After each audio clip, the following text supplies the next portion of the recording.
اور رسول اللہ صلی اللہ علیہ وسلم کی صحیح حدیث ہے، آپ نے فرمایا اگر مجھے اپنی امت پر خوف نہ ہوتا مشقت کا تو میں لوگوں کو عشاء کی نماز میں تاخیر کا حکم دیتا.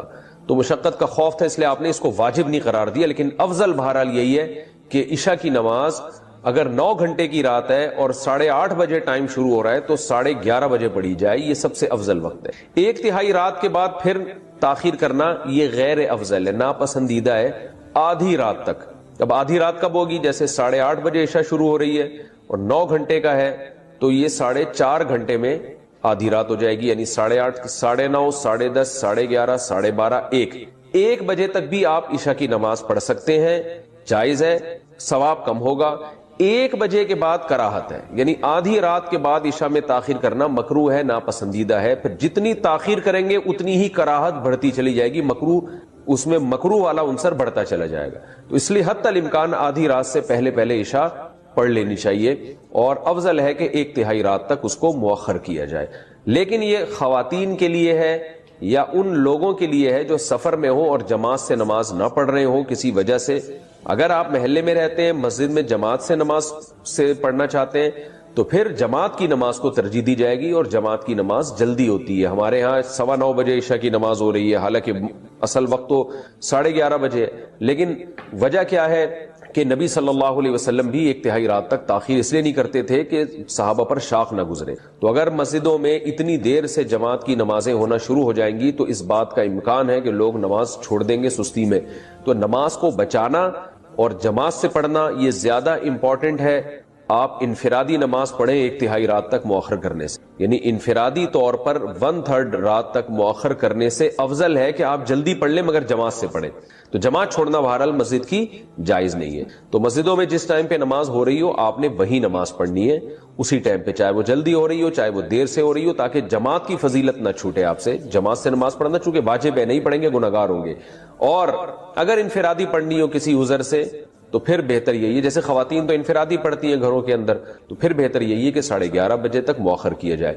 لیکن یہ بھی اس خاتون کے لیے افضل ہے جس میں نیند کا بہت زیادہ غلبہ نہ ہو اور یہ بھی خطرہ نہ ہو کہ اتنی دیر سے سونے میں فجر قضا ہونے کا خطرہ نہ ہو.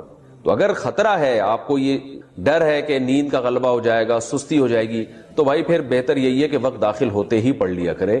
جیسے ہی وقت داخل ہو پڑھ لیں تاکہ قضا ہونے کا خطرہ ختم ہو جائے. وہ آیتوں میں اللہ نے کیا فرمایا؟ الا المصلین. اللہ فرماتے ہیں کہ جو لوگ ڈپریشن کا شکار ہو جاتے ہیں، جلد بازی میں فیصلے جلد بازی میں کرتے ہیں، ان میں تدبر نہیں ہے، غور و فکر نہیں ہے، تو لیکن کچھ علامتیں اپنے اندر پیدا کر لو تو تمہارے اندر سے جلد بازی، جس جلد بازی کے نتیجے میں ڈپریشن ہوتی ہے، خودکشی کے خیالات آتے ہیں، یعنی زندگی سکون کی گزرے گی تمہاری. اس کے لیے چند کام کرنے پڑیں گے. نمبر 1، نماز کی مکمل پابندی. آپ یقین کر لو جتنا ڈپریشن سے نماز بچاتی ہے نا، کوئی چیز نہیں بچاتی. اسٹریس اور ڈپریشن کی 20 گولیاں ایک طرف، جس کا نماز میں دل لگ گیا نا بس اس کی زندگی مزے کی بن جاتی ہے. اور نماز میں دل نہ لگ رہا ہو نا، کئی رکعتیں پڑھو ہمت کر کے.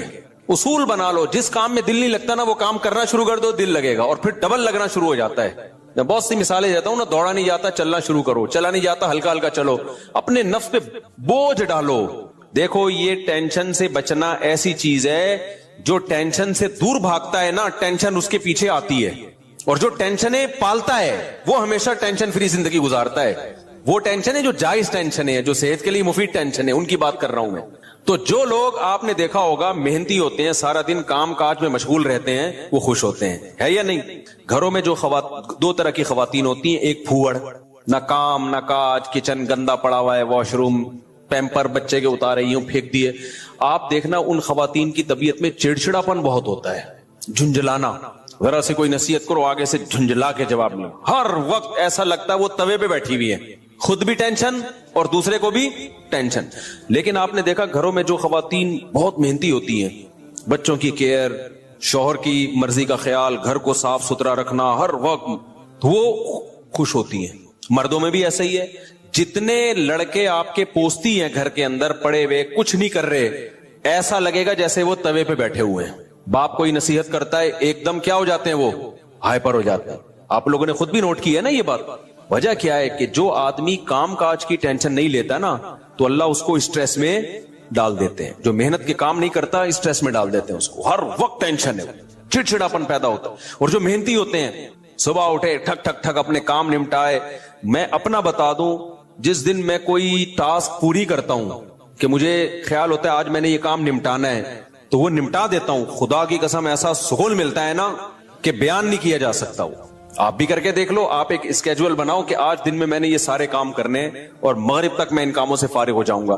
دیکھو آپ کام کرنے کے بعد جب فراغت ہوگی آپ کو ایسا سکون ملے گا کہ آپ کو سکون کے لیے کسی ٹیبلٹ کی ضرورت نہیں رہے گی.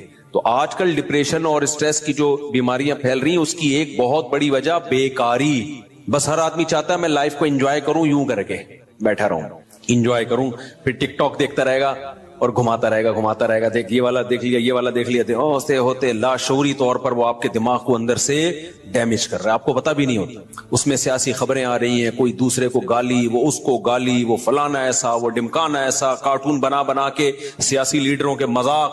آپ کو پتا نہیں ہوتا کہ یہ چیز آہستہ آہستہ آپ کے دماغ کو کیا کر رہی ہے, ہلکا ہلکا ڈیمیج.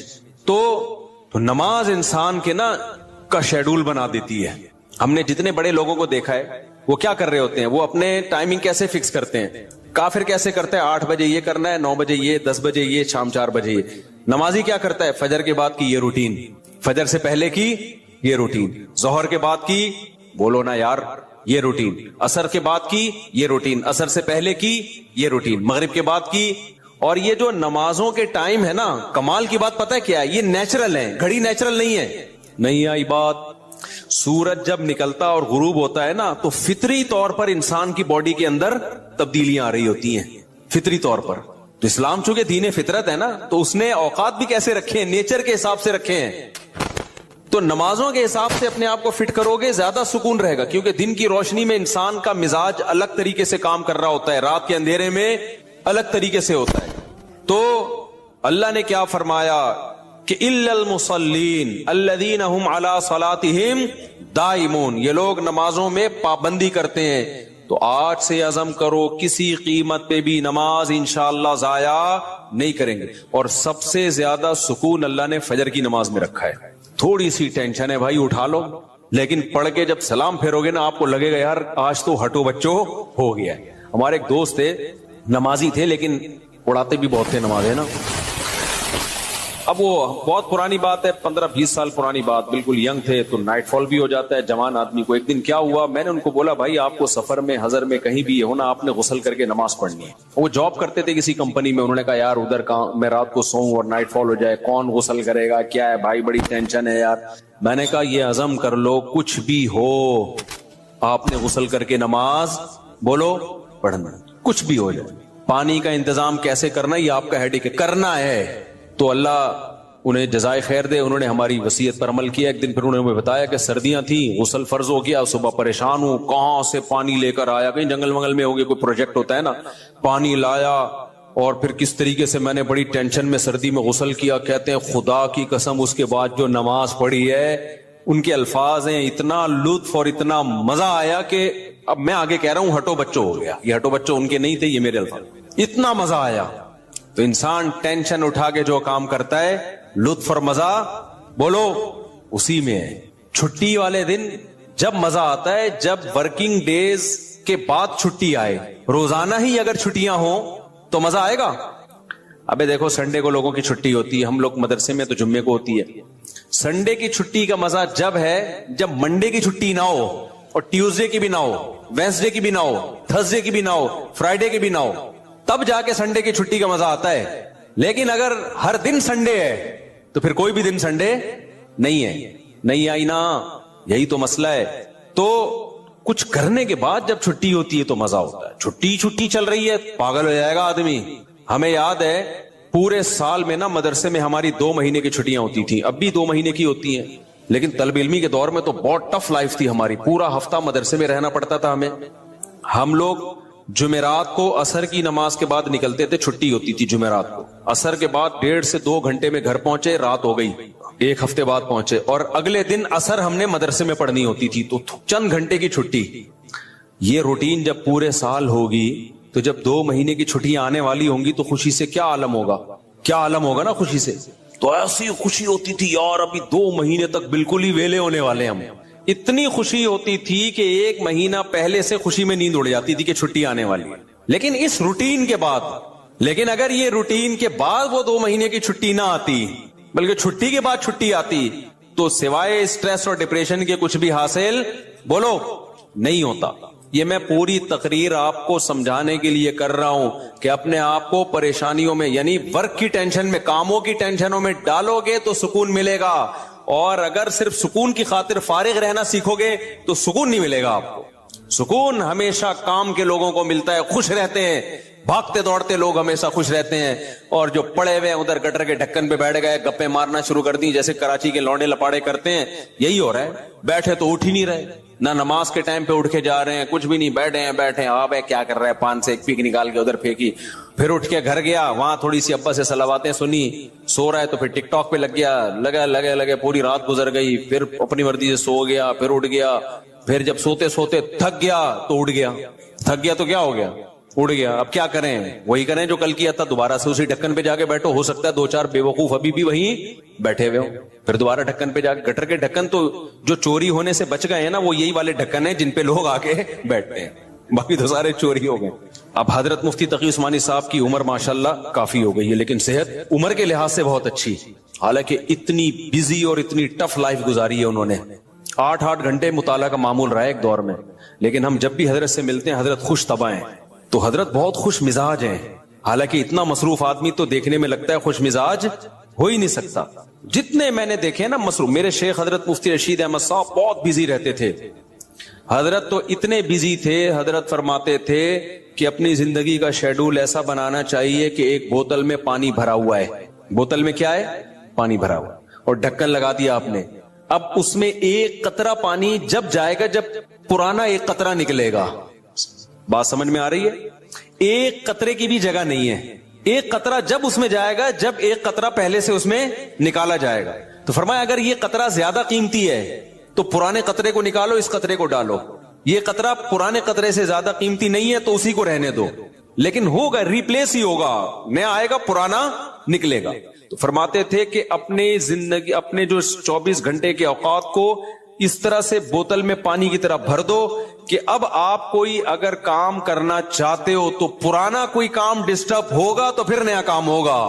نہیں آئی بات میرا خیال. جیسے ابھی جو روٹین چل رہی ہے نا پبلک کی، وہی کیا چل رہی ہے، کوئی بھی نیا کام کرنا چاہیں تو کر سکتے ہیں کیونکہ پرانا کوئی کام کوئی کر ہی نہیں رہے. 10 کام مزید شروع کر سکتے ہیں کیونکہ فارغ ہی فارغ ہیں. جبکہ ہمارے حضرت کا کیا تھا کہ حضرت نے اگر کوئی نیا کام کرنا ہے نا، کوئی بھی، جیسے کسی کتاب کا مطالعہ کرنا ہے تو پہلے سے جو کام ہو رہا ہے نا اس کا ناغہ کرنا پڑے گا. تو پھر اس میں کمپیئر کیا جائے گا کہ پرانا کام زیادہ قیمتی ہے یا نیا کام. یعنی کاموں کا حرج تو ہوگا کیونکہ 24 گھنٹے مصروف ہیں تو کام کا حرج تو ہوگا، لہذا نئے کام کے لیے ٹائم نہیں ہے. نیا کام اس میں جب داخل ہوگا جب نیا پرانے سے بھی زیادہ امپورٹنٹ ہوگا. مثال کے طور پر 24 گھنٹے آپ کا ایک اسکیجول ہے، ایک شیڈول ہے. اب نیا کام کیا ہے، آپ کی بچی بیمار ہے، ایمرجنسی میں ہاسپٹل لے کے جانا ہے، لیکن آپ کا وہ مطالعے کا ٹائم ہے یا ورزش کا ٹائم ہے یا اور کوئی بزی یا اس جاب کا ٹائم ہے. تو اب آپ کیا کرو گے بھائی، نقصان تو ہوگا، آفس کا ناغہ تو ہوگا، لیکن اب یہ کام ان تمام کاموں سے زیادہ اہم. بچی کی جان تو بچانی ہے نا، یا اپنی جان ہو یا بچی کی جان ہو. تو اس طرح سے ہونا چاہیے. آپ کہہ سکتے ہیں لو بھائی یہ تو زندگی کا مزہ ہی کرکرا ہو جائے گا، 24 گھنٹے اپنے آپ کو ایسا بزی بنا کے رکھو، یہ تو انسان نہیں، یہ تو گدھا ہو گیا نا. میں سمجھا پا رہا ہوں اپنی بات جو میں بیان کر رہا ہوں، مجھے لگ رہا ہے آپ کے چہروں سے ایسا لگ رہا ہے کہ شاید میں سمجھا نہیں پا رہا. بھائی آپ کہیں گے کہ ہمیں اپنے آپ کو خوش رہنے کے لیے، شریعت پہ چلنے کے لیے 24 گھنٹے ہمیں اپنے آپ کو کیا رکھنا ہے، بزی رکھنا ہے. تو یہ تو انسان نہیں، یہ کیا ہو گیا بھائی، گدھا. تو گٹر کا ڈھکن کہاں گیا اس میں، تو زندگی کا مزہ ہی کرکرے ہو گئے. تو دیکھو 24 گھنٹے بزی رکھنے کا مطلب یہ نہیں ہے کہ مطالعے میں، پڑھائی میں اور ہر وقت ایسے کاموں میں جس سے تھکاوٹ ہی ہو، بلکہ اس میں تفریح بھی، وہ بھی ضروری کاموں میں داخل ہے. دوستوں سے کبھی کبھار بیٹھ کے گپ شپ بھی ان ضروری کاموں میں، کیونکہ دماغ کو فریش رکھنے کے لیے ضروری ہے کہ کبھی کبھار گٹر کے ڈھکن پہ جا کے بیٹھا کرے، تھوڑا ابے تبے کے ماحول میں دوست احباب سے بات چیت کر لیا کرے، تھوڑا سا ریلیکس رہے گا اور سوسائٹی میں ان رہے گا. کیونکہ جو بالکل سوسائٹی سے کٹ کے